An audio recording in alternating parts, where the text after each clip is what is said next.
Today I will teach you how to make a very special Chinese vegetable dish. Fried Chinese garlic chive mouse dishes at home. Chive mouse is a very nice vegetable that is very popular in Asian countries, and you can find them either online or in Chinese supermarket. The material we need are 150 gram chive mouse, 1 green chili, 1 spoon of vegetable oil, and half spoon of salt.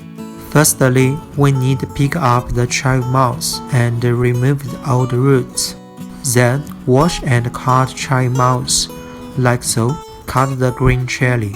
Now all the preparation is done, we will cook. Heat the pan and put the vegetable oil into the pan. Put the green chili into the pan. Use the medium pot, cook it for half minute.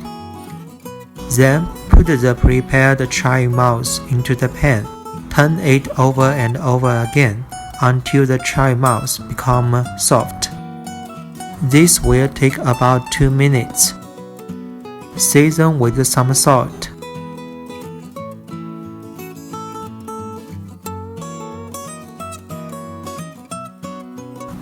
Turn off the heat and you are ready to serve. I hope you enjoyed this recipe. If you want more delicious Asian-inspired recipes, please click subscribe